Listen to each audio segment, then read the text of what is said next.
Makai Lemon, wide receiver, USC, I think is going to be really damn good at football. He is my favorite player in the 2026 NFL drafts upcoming for the New York Jets. 7 others, not necessarily a big board because it's like positional value or what do we really need or what do you know about this guy over that guy. Here's my favorite, man. Not an analyst, just a fan. You're my favorite players and how I think they would fit for the Jets.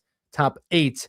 And talking about the first round, so spanning obviously the top 3 pick, and then that pick that's going to be somewhere, 16 to 18 with the Colts pick. My favorite player in this draft is wide receiver Makai Lemon, and it is so hard to unsee the Amon-Ra St. Brownliness and the Jackson Smith and Jigbaness in him, and a player that I think possesses a really high floor and a high ceiling that's usually posed as a dichotomy, but it's not necessarily. You can have a high floor and a high ceiling. I think he is going to be awesome, and he might be elite. And with Lemon, he just wins so immediately off the line of scrimmage. He wins it with his release, and he's phenomenal against zone. He's such a savvy, polished receiver. The late hands, the toe drag swag, the yak ability, not necessarily with elite breakaway speed, but understanding leverage, the ability to catch the ball, pluck it away, and head right upfield immediately and have good spatial awareness and not do the Elijah Moore or the Zay Flowers. I think he's a player you can get orbit motion design touches to and use those creative motions that Sean McVay does to leverage the skill sets of his top receivers. Makai Lemon would be the dude. Now, obviously, he'd have to live in the slot a lot or play the Z. He's probably not going to spend a ton of time at X receiver. Is that the best fit with Garrett Wilson? But imagine saying is JSN the best fit with Garrett Wilson? Like, you just got to get a dude. And Makai Lemon is the dude of dudes in this draft class for me. And you can have 2 1,000-yard receivers if you ever have a quarterback in an offense that can support it. You can definitely do that. No rule against it. Makai Lemon is an absolute beast. He's my favorite player for round 1 for the New York Jets in this draft class. You could see the nerd stats per PFF. Obviously, the efficiency, like yards per route run, and the receiving grade is absolutely both bonkers, both in the 90th plus percentile. The production is no question, putting up over 1,000 yards, 80 catches, and the yak is nice. You're up over 6, so you're beating a threshold there. 2.5% drop rate, juxtaposed with a 66.7 contested catch rate. So a player his size getting 2/3 of his contested catches. There's just nothing really on a football field that he can't do. Even some of those slot fades where he can really track the ball, the deep ball beautifully. Makai Lemon's a stud, man. He's gonna be good. I am at a position on offense. I am most confident Makai Lemon will be good as any player the Jets could draft that is an offensive player. He is my favorite. Now, my second favorite, he's number 11 on the PFF big board. But what is the point of being an armchair GM if you can't buck consensus? What is the point? That's what being an armchair GM is all about. You do 10% of the research and you just give your opinion, and you might be right because the draft is kind of random. That's the best part. My second favorite player in this draft class is listed right behind him at number 10 on PFF's big board, and that is linebacker Sonny Styles, who is, it reminds me a lot of Jihad Campbell last year, but I think you could argue maybe he's even better. And man, could this Jets defense use a Sonny Styles? Could it really? It could use him so bad. And linebacker in round 1, obviously this would be, you're talking, if he gets to the Colts pick, you're not taking an off-ball linebacker at pick number 3 or whatever. But even Makai Lemon feels rich at 3, but I don't know, man. I think he's going to be an elite receiver. But with Styles, an off-ball linebacker is not a premium position. It's one of the lowest. If you were just going to write down, premium positions in whatever order, off-ball linebacker would be down there with like safety and interior offensive line right before you get to running back, which is probably last, right? But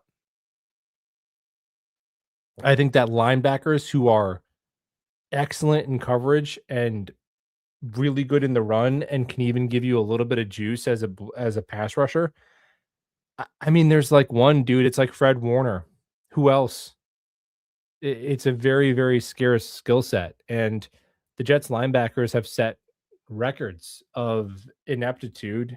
Part of it is a referendum on coaching. I'm sorry, Sherwood and Quincy were not certified cheeks under previous coaches. So that's kind of part of it, is what it is. Hopefully, Sherwood can get better. He's going to be here next year. But the Jets linebackers, this is per the Jet Press. Quincy Williams ranks dead last among qualified linebackers with a minimum of 310 coverage snaps. He has 139 passer rating when targeted. Quincy Williams gave up 4 touchdowns in one game against the Jaguars.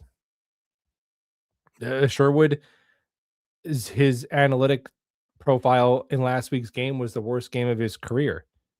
He's allowed 50 catches for 550 yards on 62 targets. It is just open season on the Jets linebackers this year. Now, maybe that could be something that could be rectified if they bring in a new coach. I mean, I have seen Quincy be good. I've seen Sherwood be serviceable. So I'm going to have to put some of that on the coaching staff. But man, Sonny Styles comes in and he provides a fix there because he can do it. He can do it all. I think there a lot of the Ohio State defenders, him and maybe Caleb Downs, who's going to be on this list.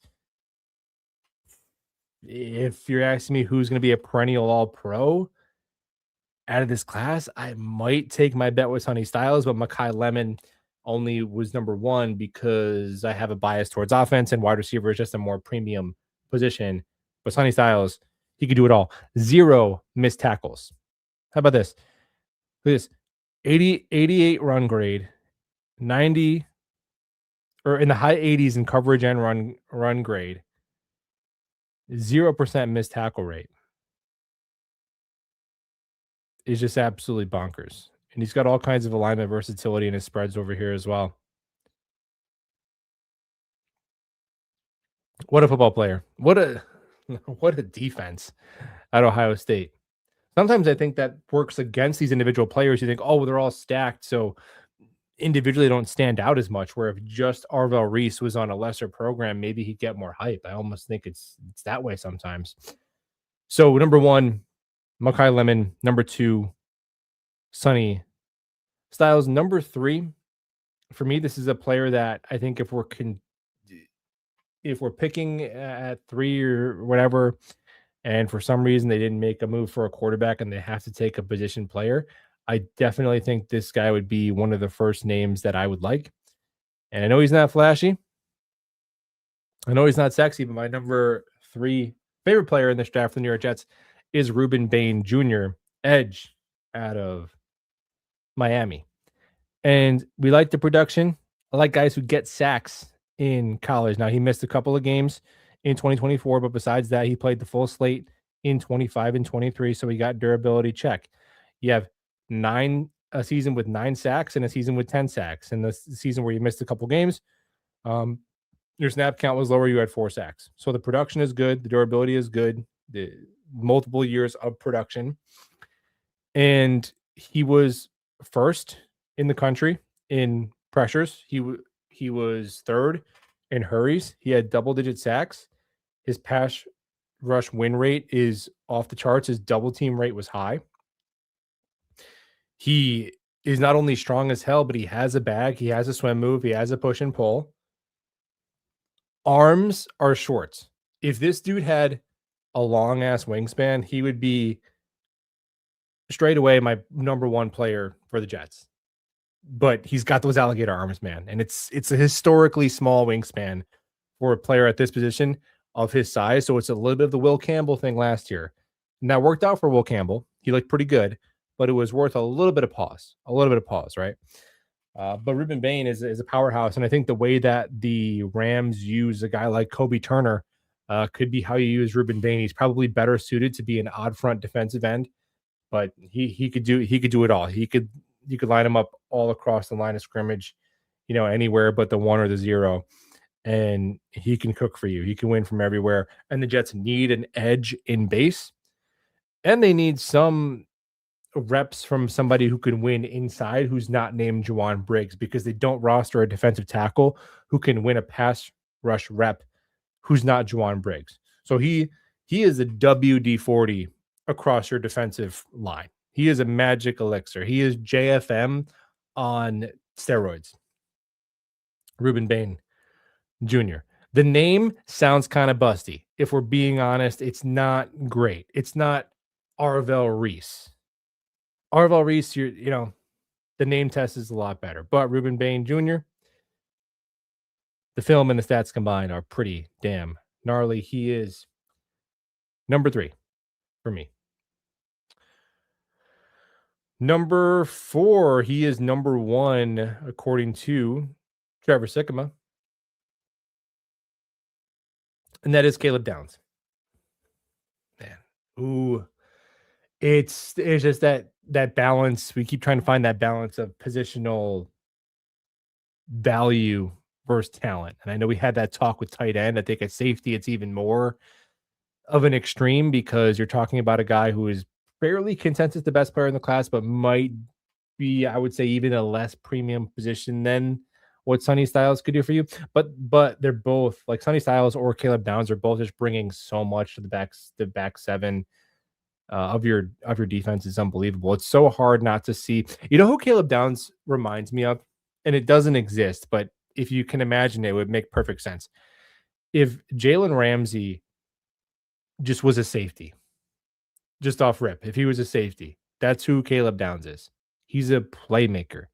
What Kyle Hamilton brings to the Baltimore Ravens defense, Caleb Downs could do that for you, where he's erasing tight ends one-on-one in coverage, where he can play the deep middle. He can play the back third and cover one, which you need a guy who can do that because you probably don't want it to be Malachi Moore. He can buzz down in cover 3.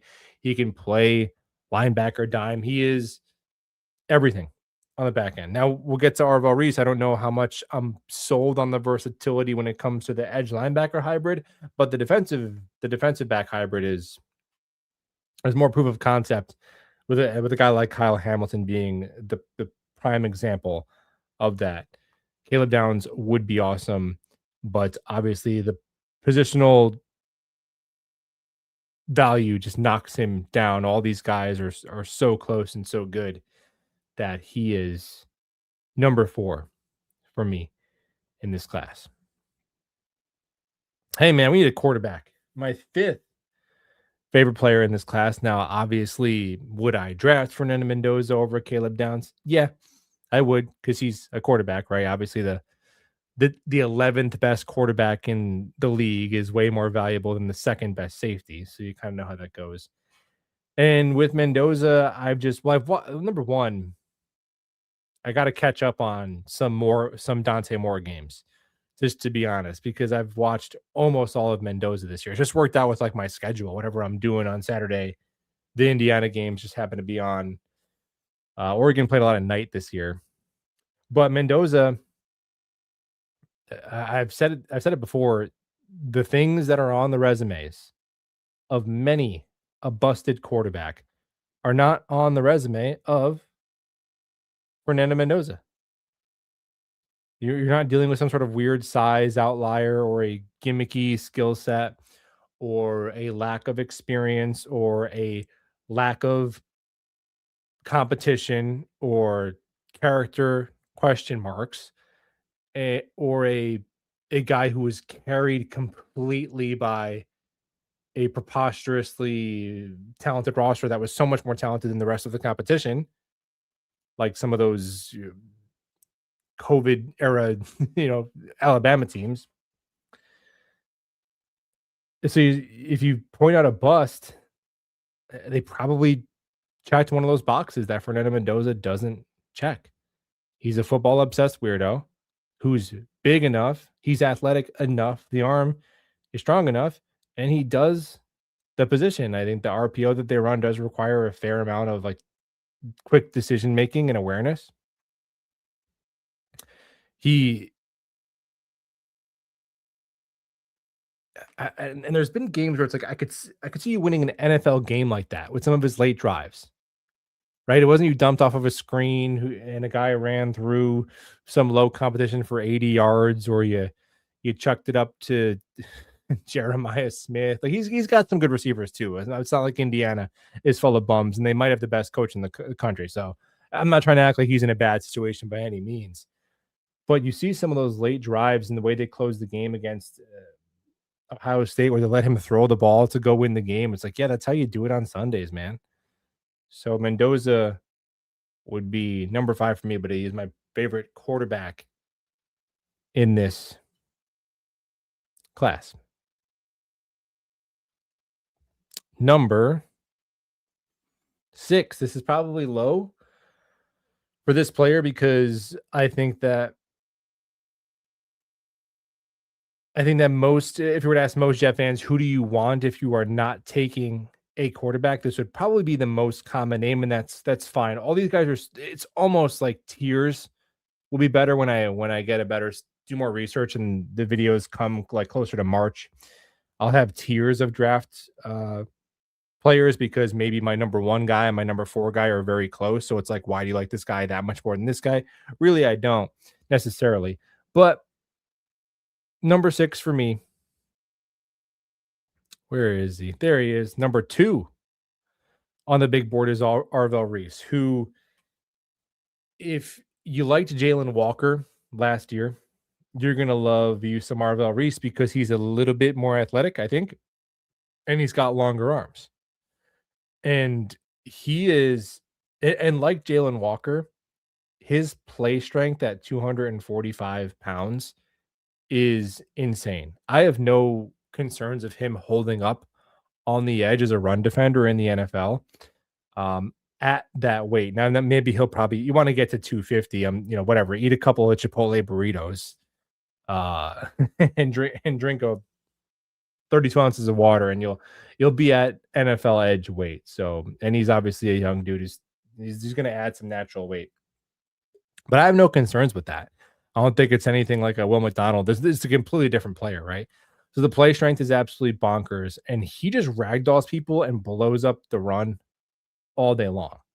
So that I think would be the sideline to sideline speed, chasing down screens and wide zone runs, like that would be his biggest impact. Like he would jump off your screen as like a racing uh plays in the run and quick yak intended throws, which you do see a lot of that in the NFL. That would be a limitation of Baines I probably should have mentioned, where the extreme example is what teams do to Michael Clemens. Now Baines is not that unathletic, but where they just get you in space on options, uh, and you're just lost on an island and they just pick on you, right? You cannot do that to Arvell Reese. You cannot do that. You want to leave him unblocked and run away from him. He will chase you down from the backside. So that part of his game is going to come in NFL ready, and he'll be impactful and he'll be fun to watch. Why is he at 6? Well, it's no shade. There's 5 awesome players in front of him, but I think if he's going to be a will linebacker edge hybrid, an Andrew Van Ginkel kind of player, I think the coverage aspect of that, just like with Jalen Walker, the coverage aspect that I think is a significant projection. Now, he's so damn talented. He could probably figure it out. He could probably be just fine in coverage.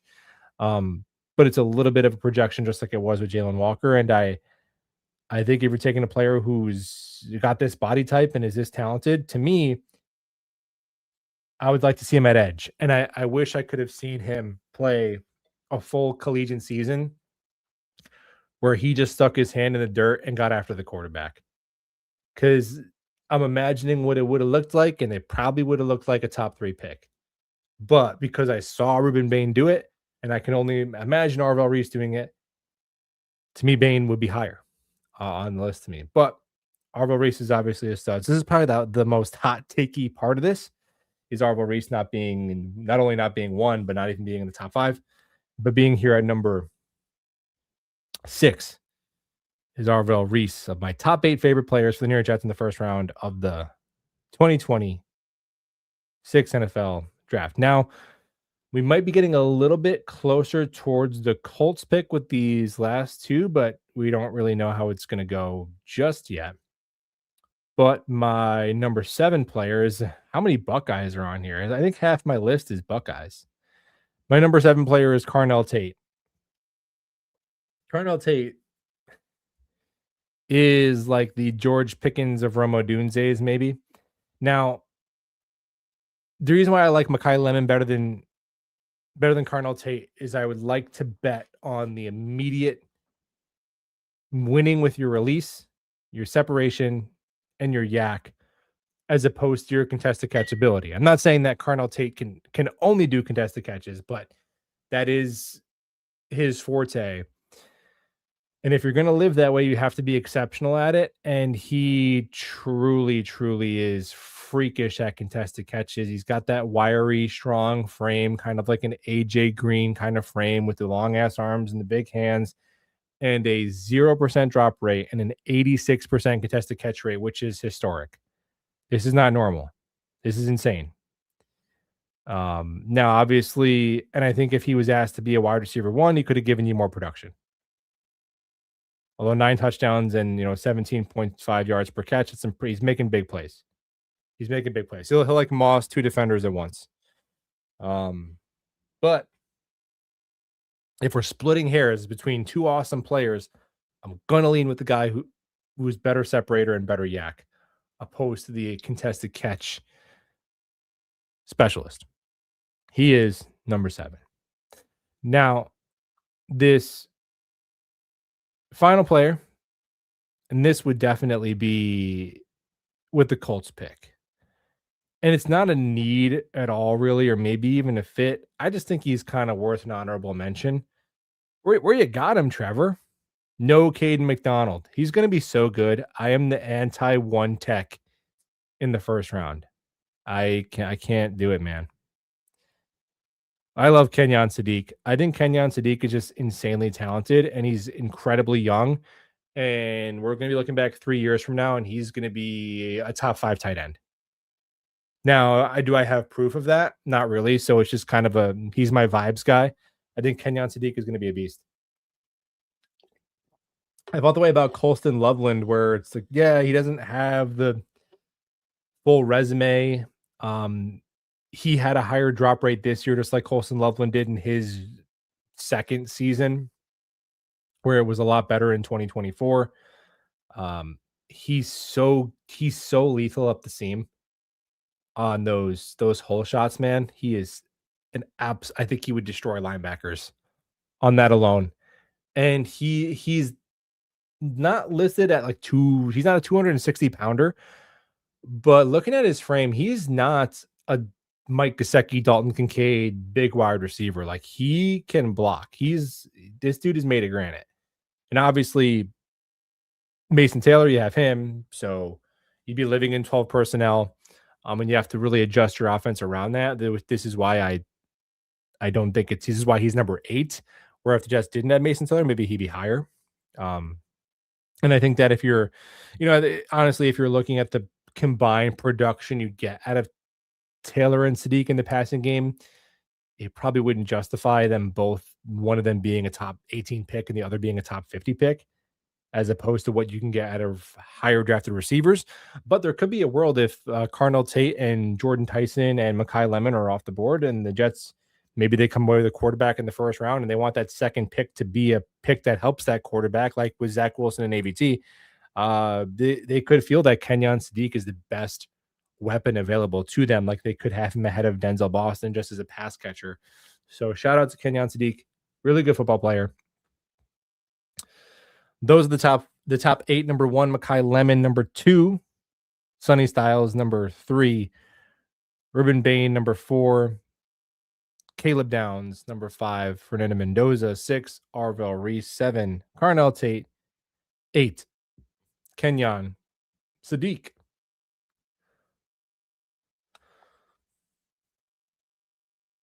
Who are your favorite players in the 2026 NFL draft? Let me know. If you want to hit the thumbs up button, it is free and appreciated.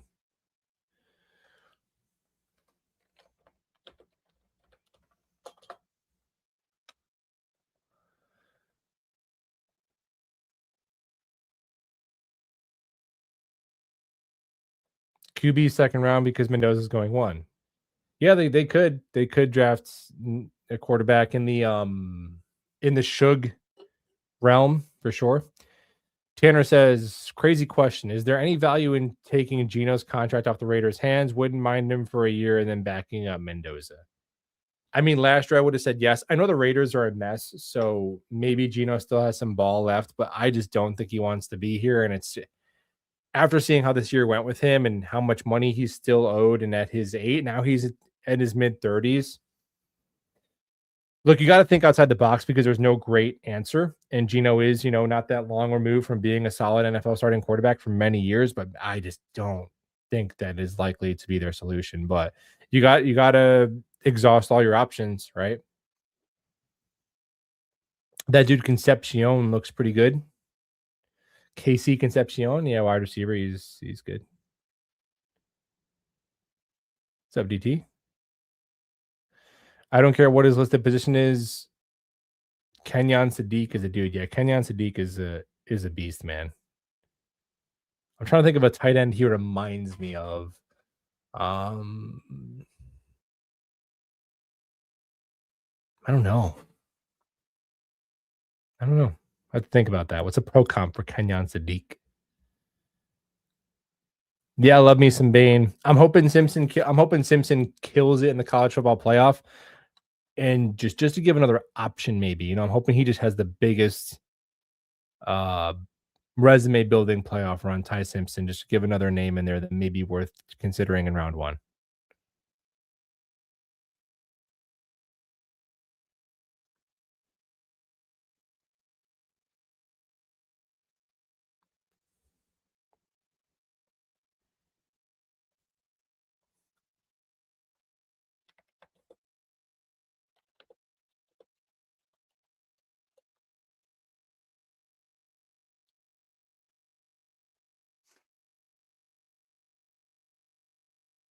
Can't look forward to the draft at all if this regime is coming back. Well, that's why I wanted to talk draft today because it's very difficult to talk about the Jets right now without just sounding whiny and repetitive. And even some of the negative comments, like I don't even disagree with what you guys are saying. I just don't. They're not going to fire anyone, so we just kind of have to. kind of have to go. We just have to go into solution mode, and the solutions that are actually maybe they will fire him. Maybe they will. Maybe we should wait until whatever Black Monday when Woody. I actually think maybe Woody might make a statement. They'll probably address it. There'll probably will be an official statement from the Jets that they're retaining them, or official report, right? Because we've seen rumors from Rossini, but there might be a PR release, maybe even middle of this week. Like, hey guys, they're coming back, right?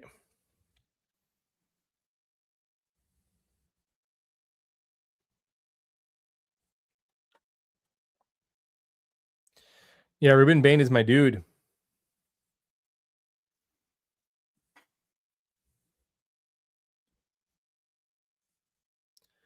Tate isn't falling anywhere close to 18. Um, hard to know. Hard to know. I wouldn't bet on it. I would bet under. I would bet he goes before 18, but who knows?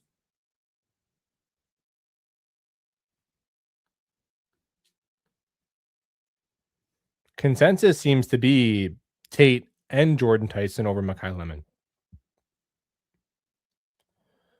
So but I'm a Lemon truther.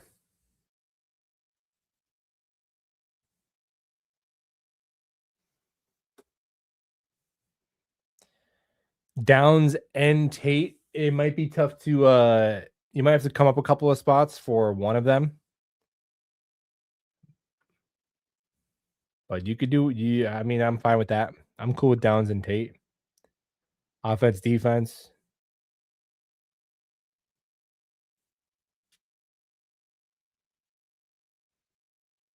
AJ Halsey in round two. Yeah, you could that'll be AJ Halsey in round two will be a very common mock draft pick for the Jets and for a good reason.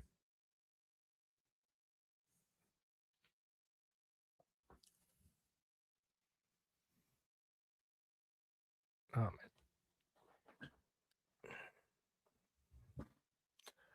Are you interested in oh, you know when your neck hurts and like you just know your neck is gonna hurt for like 4 days? You have to wait for it to go away. That's the worst. Are you interested in trading down with the Giants for Dart? Oh, are they dude, I don't think the Giants are trading Dart. To be honest, I watched one Giants game from start to finish this year, and it was Thursday night against the Eagles. And Dart looked good in that game, but I couldn't really tell you. I mean, is Jackson Dart good? Is he good? I don't know.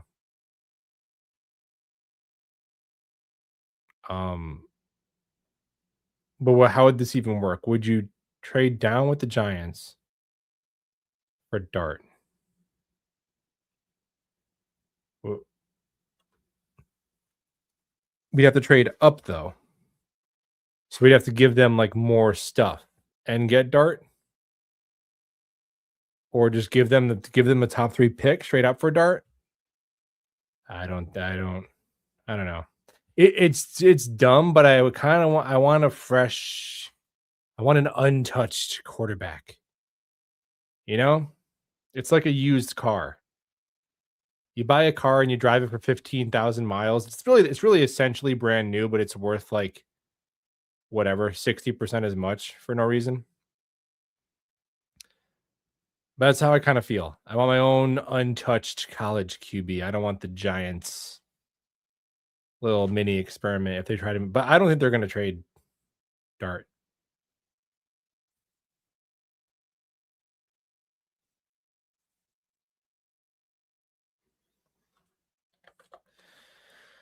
I think Kirk Cousins could be your quarterback here, ladies and gentlemen. Kirk Cousins, Malik, if he is so Kirk Cousins, Kyler Murray, Malik Willis are going to be the most in demand veteran quarterbacks if I had to imagine. Choose your fighter. Choose your fighter. Is Kirk Cousins cooking tonight? Are the Rams resting starters? Why are the Falcons winning?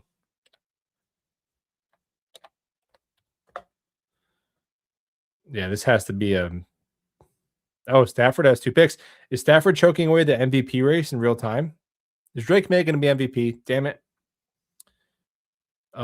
Speaking of MVP, the Jets on the season. So this is all of the quarterbacks who faced the Jets this year, their combined stats. 13-3 record. 65% completions, 32 touchdowns, 0 picks.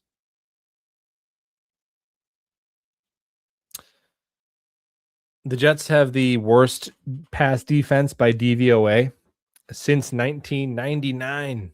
It's pretty bad. It's not great.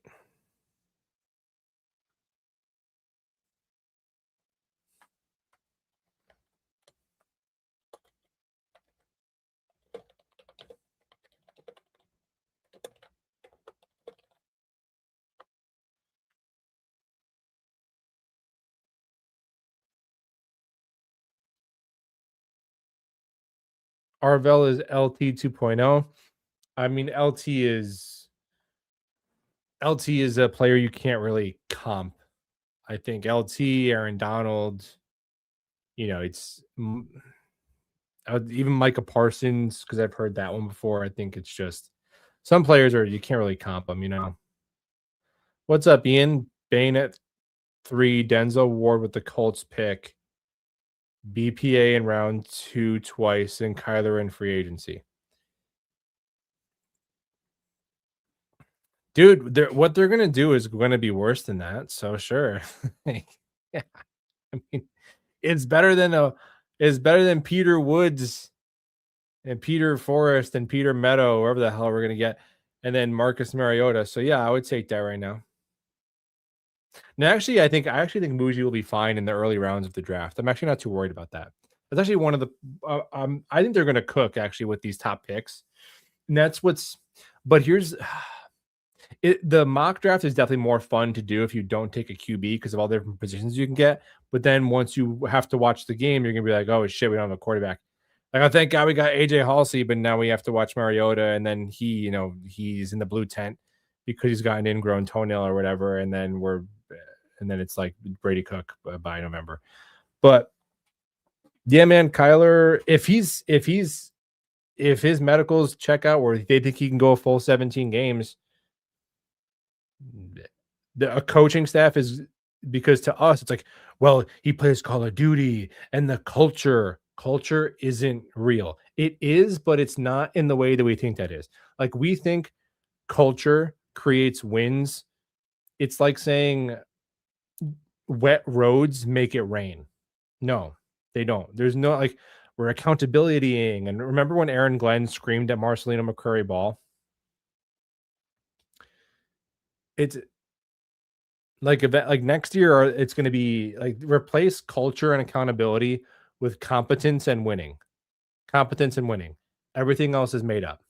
It's not real. It's not real. We've seen it. How many times have we cultured and accountability did? And this coach is different because Gase had no emotion, but Saleh like has nice delts and a shiny bald head, and that's different because Gase had like a crusty scalp and was skinny fat, and so this is automatically amazing. But Saleh was friends with the guy and was friends with the media, but Aaron Glenn hates Connor Hughes, so now we're going to win the Super Bowl. Like, it's all not real. You're just competent and you win. It doesn't matter. You like Liam Cohen looks like he works for Geico. I'm sure he's never played like, I'm sure he played in like whatever Sisterhood of the Blind college or whatever. I'm sure he was a fine receiver for them, whatever he did. But it doesn't matter because he knows what he is doing, and they score points, and they block a guy, and they hit a pass, and they score a touchdown, and they have more points at the end of the game than the other freaking team. And then guys buy in, and Ben Johnson's taking his shirt off and flexing in the locker room because he called Spider 2Y freaking banana and got Luther Burden wide open, and they won the damn game. It's it. It's it. The rest of it is just fodder. It's just fodder. It's not real. Replace culture and accountability with competence and winning. Block a guy, hit a pass, score a touchdown, win a game. That's it. Everything else is not real. It's not real. It's made up. We've seen it. We've seen it too many times. So it's just, are you competent? Are you competent? Are you at an intellectual advantage over the opponent once your talent is close enough? Which it, especially if we're going to build the team, bro, then it better be. If we're going to build the team, bro, then it better be, because you look at the Saints. I have a whole other stream I'm going to do on this. It's called the Tyler Shuck rule, where I just invented the Tyler Shuck rule. TM, trademark pending. But you look at the Saints, and I'm picking the Saints not because they're a three-peat, because Saints fans have reason to be optimistic at the end of their season because they followed the Tyler Shuck rule. What is the Tyler Shuck rule? Now I'm glad you asked. Can your quarterback hit a pass? If not, no further. Zach Wilson can't hit pass. Fields can't hit pass. Petty, Hackenberg can't hit pass. Do not pass go. Do not collect $20. There's nothing else to talk about. Okay. Is your coach a human being who can do a thing to put you in some sort of strategic advantage on Sunday? Do you have a competent coaching staff? If no further, do not pass go, do not collect 20. The rest doesn't matter. Is your offensive line turbo? Is your offensive line like non-turbo dog shit? If it's turbo dog shit, don't pass go, don't collect. That's it, man. The Saints drafted a quarterback who can look at a freaking receiver and throw it near him. They have a coach who can design an offense that can leverage what skill sets he has, which is like Chris Olave every third week, and Juwan Johnson, and nobody. The Saints are one of the only three teams, along with the Jets, who had no Pro Bowlers. They toyed with us, and they have bookend tackles. That's it. Kelvin Banks, Talisi Fuanga, you block that guy. I'm going to call a play that works. Tyler Shuck, you throw a normal pass.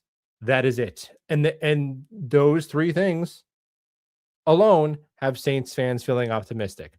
And since the Jets had their last winning season in 2015, the last time they had more than they were top 10 in offense, they haven't been top 20 in offense since then. They have not had all three of those criteria met. Geno Smith that year could have been his, but he got his jaw broken. Bryce Petty, Christian Hackenberg could not hit a pass. Sam Darnold could hit a pass. Offensive line was turbo dog shit, and his coach was incompetent. Zach Wilson could not hit a pass. Now, I know there was multiple things can be bad, but if your quarterback can't hit a pass, there's nothing else to talk about. He's a third stringer behind Quinn Ewers. Rodgers could hit a pass sometimes, and the offensive line was capable, like is Morgan Moses getting Drake May killed. Funny how that works. Offensive line was capable, but the Jets had the single worst offensive coaching staff in the NFL, so they did not have all three. And this year we have the offensive line, but we are pretty dire straits, it seems, right now at the other two. And with Justin Fields has a big enough sample size where we know he cannot hit a pass. Call a play, block a guy, hit a pass. It doesn't take 6 years of team building to do it. If the Jets cannot do that in one offseason, if Muji and Glenn can't do that in one offseason, they'll never be able to do it. I don't care. Why can the Saints do it? Why? If you're telling me you are too scared to put the expectation on Muji and Glenn to do what the Saints are doing this year, it is an insult to them. The biggest compliment you can give somebody is expectations. Call a play, block a guy, hit a pass. That's it, man. You can't do that with $100 million in cap space and 11 picks, but 2 in the top 15, 4 in the top 50. Call a play, block a guy, hit a pass. If you can't do it next year, you'll never be able to do it. The timing of when you get the guy, it's all so overrated. Do you have the right people in charge? If you do, it will be obvious within 2 seasons. It will be obvious. No bad teams, just bad leaders. That's a quote from Jocko Willink, and I like it. No bad teams, just bad leaders. And if they're still a bad team in a year from now, they had bad leaders. It's just that simple. So that is the Tyler Shuck rule. I stepped all over you're gonna have to hear it again because we're doing the whole Tyler Shuck rule stream. Maybe I'll have more other examples of shooking going around the league because as Jet fans, we're in such a scarcity mindset that we're like, oh my God, the quarterback, we have to have everyone and Fireman Ed. Fireman Ed has to have his retirement party first. And then we have to have 6 all-pro offensive linemen. And the Saints are like, bro, we're just going to call Tyler Shuck and call an offense, and he's going to bitch the Jets for 30 points and get whatever he wants. But Fireman Ed has to have a turkey club first. A double-decker turkey club for Fireman Ed before we draft it. All right, man. Sure.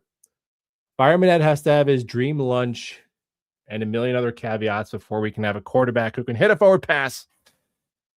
Unbelievable. Remember when we had 2 top 15 receivers and a capable offensive line in Breece Hall? People still told you that, like the supporting. Like, I mean, it was because their quarterback was a million years old and their staff sucked.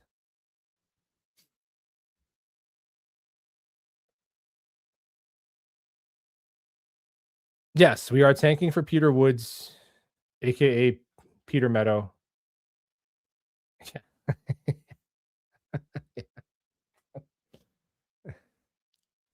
Sounds like RFK. I think that was like the guy from Office Space who's in the basement. He talks about his stapler. That's the build the team bros. And if it fails, it's gonna be because either the quarterback they took wasn't capable of being good or their coaching staff wasn't good. It's not, or their leaders were bad. It's not gonna be because Armand Membu and Joe Tittman and Olu Fashanu and Garrett Wilson and Breece Hall and Mason Taylor were like oh my gosh, how could a quarterback ever have success with that? The supporting offensive personnel that the Jets roll out next year, it better be better than what Tyler Shuck has just gone like 3 games of 300 yards and 8 touchdowns and no picks. It better be better than what he's doing that with because he's doing that with nothing. Well, he's doing that with a decent offensive line, which is not nothing.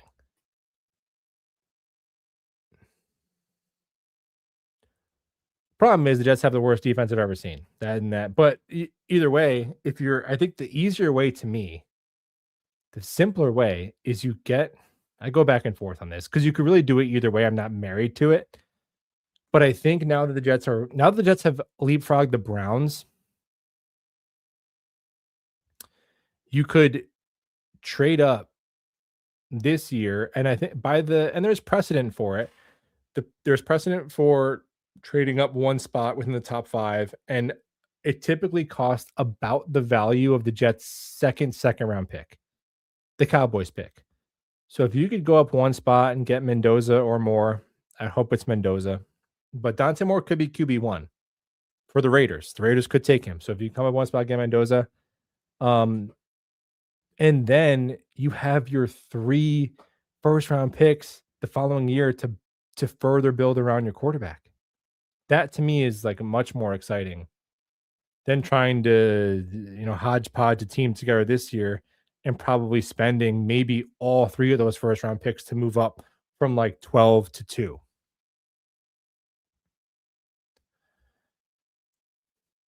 But I also get the argument of like, well, what if our coaches suck and they're fired and then we're going to be glad that we didn't do that and the new people can come in and pick their own quarterback and who cares if it costs more to trade up. So, there you go. But again, I don't think you tank for Peter Woods. Do you really tank for Peter Woods? Is that the strategy? Is Aaron Glenn watching Peter Woods film right now and he's like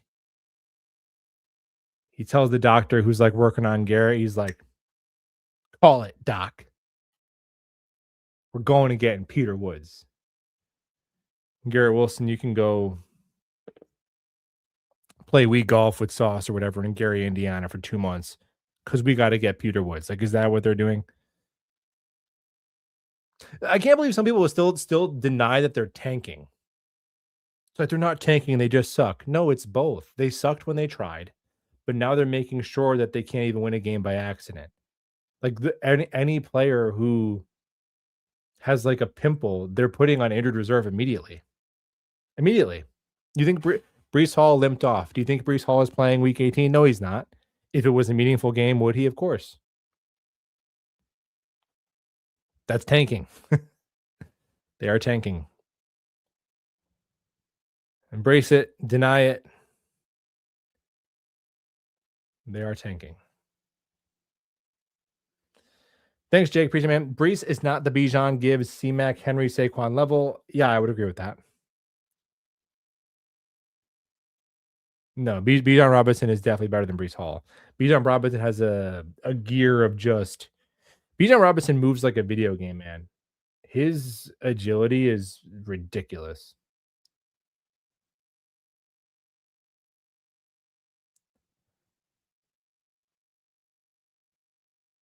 Remember, we're you haven't heard the last of the Shook rule. Yeah, no, Bill, you're right. You're right. I mean, Shook definitely had a unique circumstance that made him more pro ready, which is why I liked Shook. He was my I didn't think he was gonna go that high. I thought I'm like, hey man, at pick 72, you could take this guy because I think he could come in and be a high quality backup right away. Whereas a quarterback who's 20 maybe can't do that. So there's a floor to what the value he could give for you. I didn't think he was going to be that good. To be honest, if the Jets traded up within the top 40 to take him, I probably wouldn't have liked it at the time. Just to be honest, just to not, Monday morning shug it. But now that the shug has been shuck, the shug rule still is in effect. What's the counter to that? my we can't build an infrastructure around a quarterback with the resources we have that's on par with the semi-tanking New Orleans Saints. Come on now. Come on now.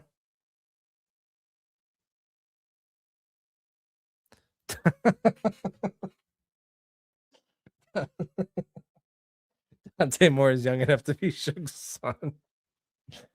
Well, you know what's crazy? Suge graduated high school the same year as Justin Fields. That is a true statement. Isn't that wild? There was oh man, there was some great Saints spaces. And if you're not on Twitter, a space is where um like 48-year-old men scream at each other through the worst like audio equipment you could ever imagine. But there was some ones when the Saints took Suge where Saints fans were crashing out. So one Saints fan said he didn't even want to see his son that weekend after the draft. But now they're embracing him.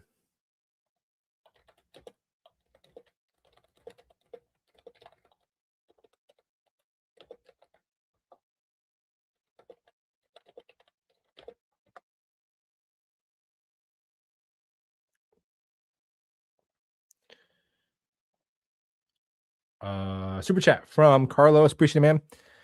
I gotta make this bigger. Whoa, that's really big.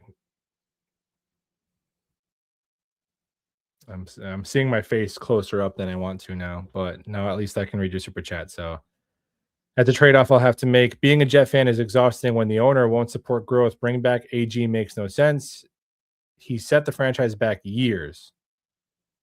So I don't think I definitely don't think that Glenn has set the franchise back years because that would require him to spend a bunch of capital. Like the drafting of Zach Wilson set the Jets back a bit. The Aaron Rodgers thing not working out set them back a bit. Unfortunately, the Achilles. I still think they would have made the playoffs that year, and as a Jet fan, even just that would have been worth it. But I mean, because let's say Aaron Glenn was fired right now. The Jets are probably in a less crappy spot than when he was hired by the simple fact that they have more picks and they're still crappy. Right? There's been no grave mistakes made yet. It just hasn't looked good enough to convince you that it's going to be good, right? But set the franchise back. No, not quite yet. If they trade up for a quarterback and he sucks, then yeah, sure. But we're not there yet. Hopefully, we'll never be there. The owner, yeah, Woody Johnson is terrible, man. That the Jets are not a desired job opening whenever they have a head coach opening for the most part. For the most part, being a Jet fan is exhausting, and it's always this time of year where everyone's freaking out, like at each other, like the tankers or the non-tankers, the homers versus the negatives. You're a Glenn defender, a shill. I was watching one of Ian's videos from Jet Central, and someone was like, someone literally commented that Ian himself was why the Jets were bad. I'm like, Ian is like the most positive Jet fan in the world. Like he goes, so that's a tough part about being a Jet fan is like the infighting when every season goes to crap, and then we get like some other in the mix. Like now Mormons are telling us we're trash. Aaron Rodgers, you disrespected a legend and threw away a dynasty. It's like, all right, man. Like Jacoby Brissett has the same stats as Aaron Rodgers this year. Are we shunning a legend if we don't sign Brissett? Like, give me a freaking break. My God. Justin Fields. Oh, y'all blame Justin. Yeah, but He's still not good. That's why the only team that would give him a starting spot is the lowly Jets, right? So that's why our next quarterback hopefully could be an extraterrestrial with no fan base. That's the worst because it's like at least when you're arguing with another Jet fan, you both want the same thing, but you disagree on how to get there. But now it's like some Bears fan who your team is better in part of you getting a new quarterback who's not a Justin Fields. You're watching your team compete for like a top 2 seed. And then in your spare time, you're coming and telling us how we ruined your quarterback that you had for 3 years and you traded for a 6th-round pick. And the only reason you got your coach who's turning your franchise around is because you wanted to work with the new quarterback you got. How does that make sense? Oh man, isn't that the sweetest having your cake and eating it too? You get to fanboy without any of the consequences. That is not fair. That is not fair. At least stick your chest out and say you would trade Caleb Williams for Justin Fields straight up, right? At least some of them probably would. Hey, at least you're consistent.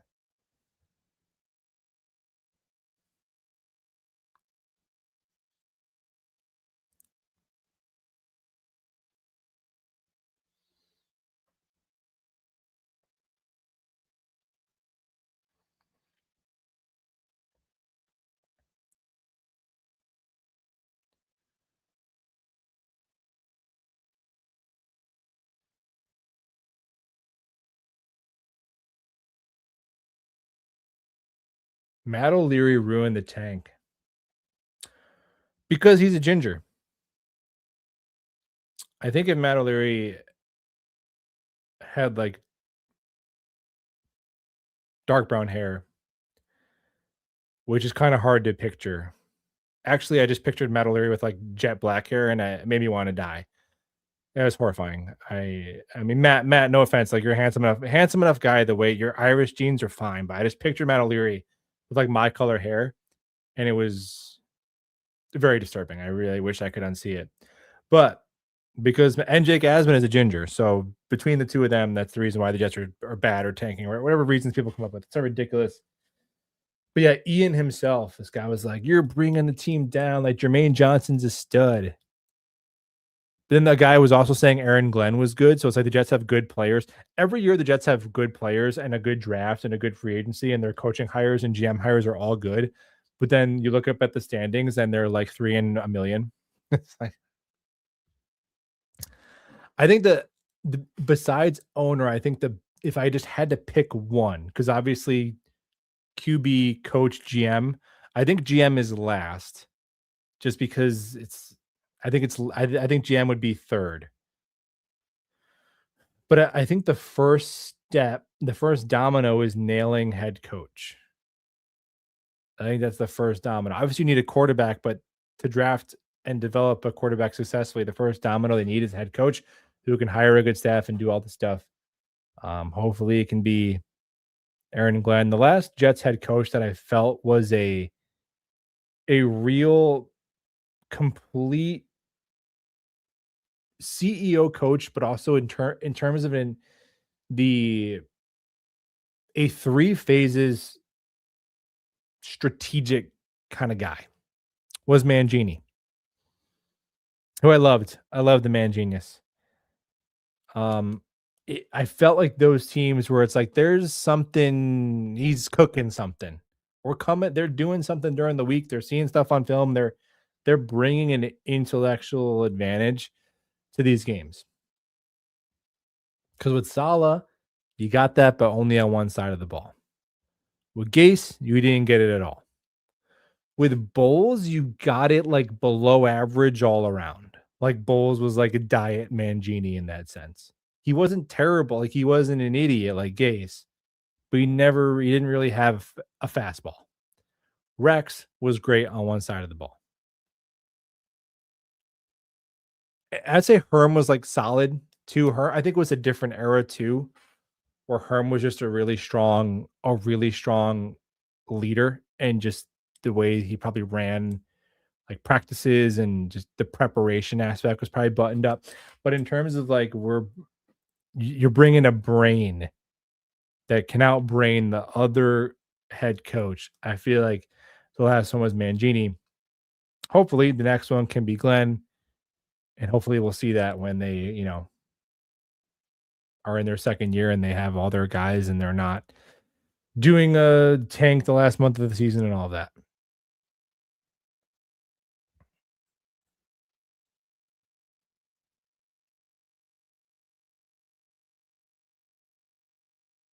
Oh yeah, Black Ditka. But the dude that but no, here's the thing though, I'll say about Black Ditka. Black Ditka fully believes that Justin Fields is better than Caleb Williams. So he is committed. He's all in, man. He's not having his cake and eating it too. Black Ditka, you know, I almost respect it. Yeah, Joe Beningo is the reason we're bad. What do the Jets look like if LaFleur wasn't scapegoated after 2022? Probably ass. Probably ass cheeks. You know, um, because when where did they go at quarterback though? Because they hired some real registered voting American citizens for a long time. Tried to pretend that the Jets hiring Nate Hackett as offensive coordinator and getting Aaron Rodgers were isolated events. You're like, no, but that would have been tampering. It's like, oh my God, dude? Rodgers had that lined up for months before he went on McAfee. He knew who the OC was. He knew who he was going to play for. He knew all that stuff. Um, Lazard. Wow, the Jets gave Lazard 40 million. That was random. I wonder who's going to be the quarterback. So that's kind of a monkey wrench because I don't know. Like if Rodgers came in, if Woody didn't axe MLF, would Rodgers have said, "Hey, I kind of want my own OC"? Probably not. He probably would have just rolled with Mike LaFleur, right? Like he's doing with Arthur Smith. Um, so yeah, I would rather watch that. Like I'll say this: if LaFleur stays and Rodgers doesn't tear his Achilles, yeah, you probably got a playoff team, right? You probably got a playoff team that year.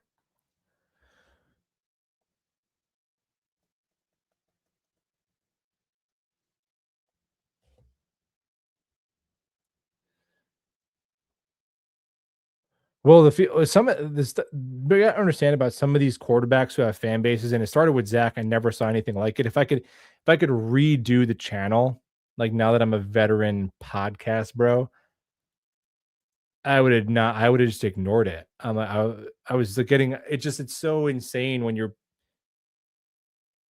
because I wasn't a chronically online person either, but I had like no social media. I got like a Twitter account because of the content. So just getting like all of a sudden one shotted by insane people from Utah, it broke my brain. I'm like, but he's bad. What he's clearly bad. I don't understand. Just because he went to a college that you like, well, so a lot of these truthers, you are arguing with someone who has a religious belief about a player. So you can't convince someone with evidence out of a belief when evidence isn't the reason they believe it in the first place. I believe Fields is good. Why? Because he is. That's the truth. And if you don't believe it, you're a heretic. This is religious dogma with these quarterbacks, with Fields and with um Zach. It got that with Rodgers, but at least Rodgers had been elite, like not that long ago, so it wasn't as insane.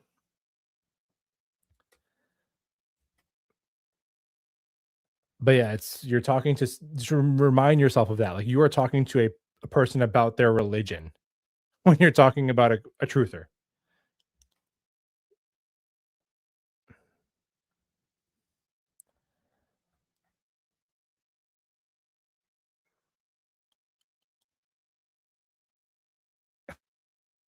Nate Hackett. And why is it always quarterbacks?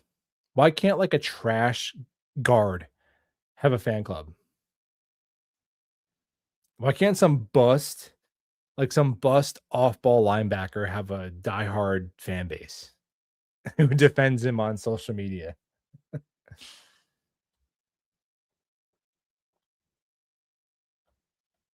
Shadur is like that.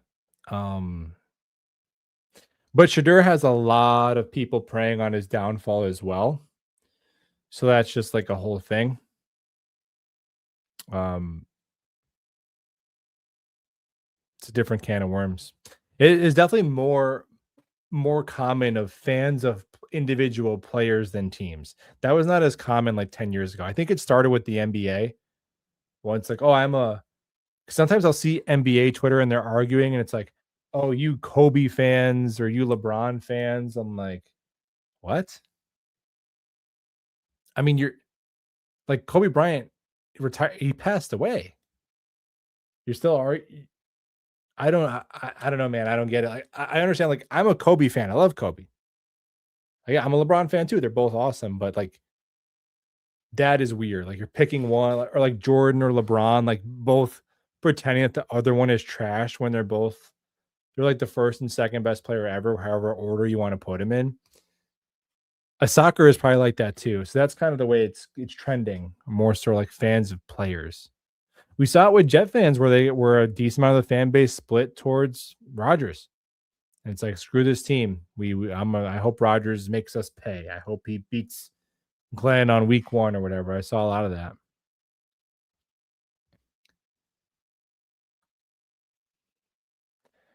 And I'm gonna tell you something about how that went too. I know this. I will always know this that Aaron Rodgers did not want to play for the New York Jets in 2025. He did not want to, but he wanted to be broken up with. He didn't want to be the guy who gave up or who quit or who left. He was begging Woody Johnson to cut him for weeks, and he is much smarter than Woody Johnson, so he baited him. And he went and met with Aaron Glenn, and he's like, "Yeah, maybe I'm interested in playing. I don't know."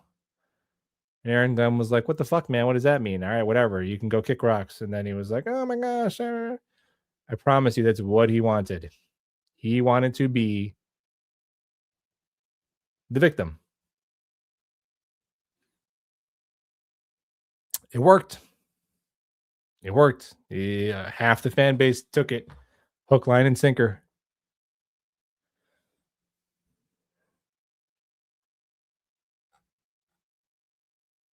Chris Streveler truthers. Oh my god. How many more years is Zach and Fields in the league? So, man,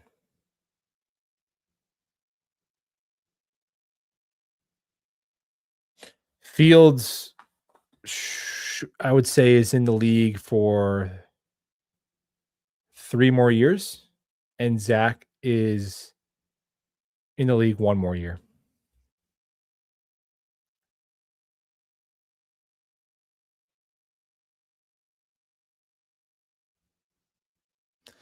Yeah, LeBron is definitely so overhated, and the thing about the LeBron versus Jordan thing is because and in my opinion, I think both at their best, I think Jordan's peak was better.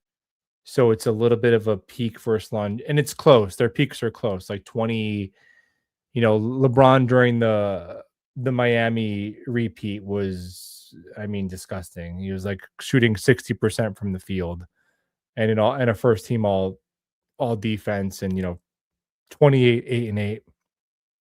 Definitely a better passer than Jordan, a more versatile defender than Jordan, but I still think Jordan was a better defender. Like at his position, Jordan was a better defender.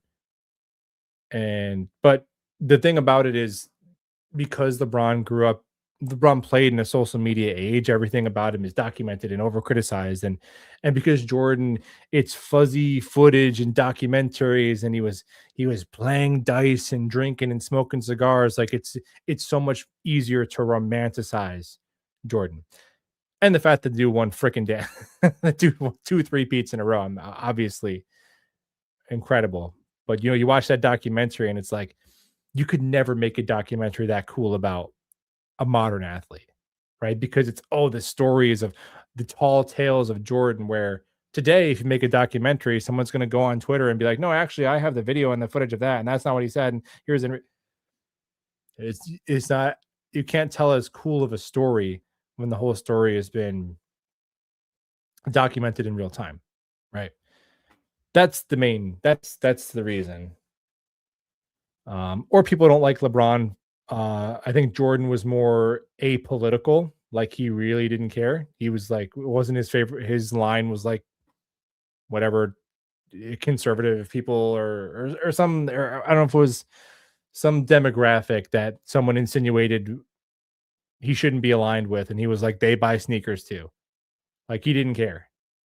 Like, he had one thing he cared about, like Tom Brady.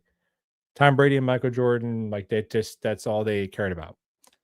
Whereas I think people don't like LeBron as much because he steps into other arenas and people are, getting their feelings over dumb shit that doesn't matter all the time. So that's kind of part of it too. But top 10 all time, Jordan 1, LeBron 2. I would say Kareem. Kareem is preposterous, had a ridiculous career. I mean, champion in college, 6-time MVP. What, he had 5 rings. He would have been the all-time blocks leader if they started keeping track of blocks as an official stat when he started his career. Um, then, I mean, 4 probably Magic, 5 Bird, 6 Kobe. I'm gonna miss someone out of my top 10 that should be in there. Duncan. Um, I think Hakeem. Oh, well, obviously Bill Russell and Wilt Chamberlain. So I'm gonna say post, like, the 1960s, because I don't know, like, Jerry West, Chamberlain, Bill Russell, but post 1960s, I would say, post merger, whatever. What was that, 1973? Jordan, LeBron, Kareem, Magic, Bird, Kobe, Duncan, Hakeem. And then it gets tricky. Like, where do you rank guys like Durant, Steph, Jokic? Jokic is, I mean, come on, dude. Dude, Jokic. If you had to field a team to beat the Monstars, man, Jokic or Giannis are probably on your 12-man team. Um, I like my top 8 though. Shaq probably is up there. I would put Hakeem over Shaq though. I will stamp that. Hakeem over Shaq. My two those are my 2 NBA hot takes. Hakeem is better than Shaq, and I would take Kevin Garnett over Dirk because defense and rebounds matter. Anyway, what the hell are we talking about? Jets.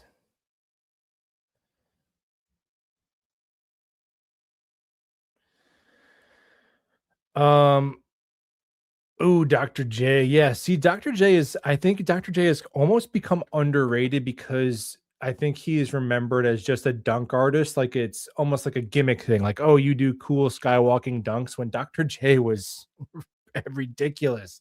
He was so good. Durant better than Kobe. I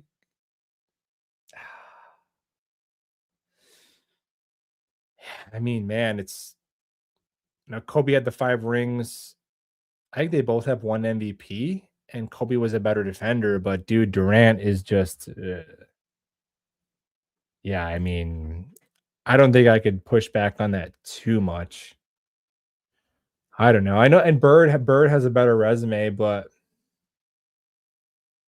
I don't know. Was Larry Bird better at basketball than, like, Kevin fucking Durant? I don't know. Like, Durant's like 7'2", man. He pulls up from 35 feet. So he probably should be in the top 10. I mean, he's like a cartoon. He's ridiculous. Durant is so insane. Durant's ridiculous.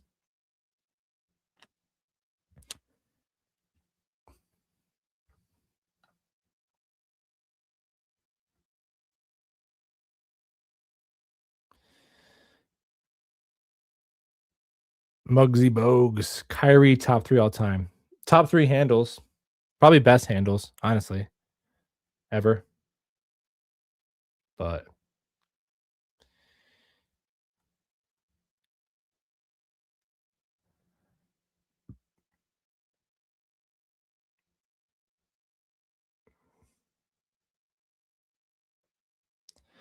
anyway, appreciate you guys hanging out. If you want to hit the like button on your way out, that'd be cool. And we will talk Jets soon.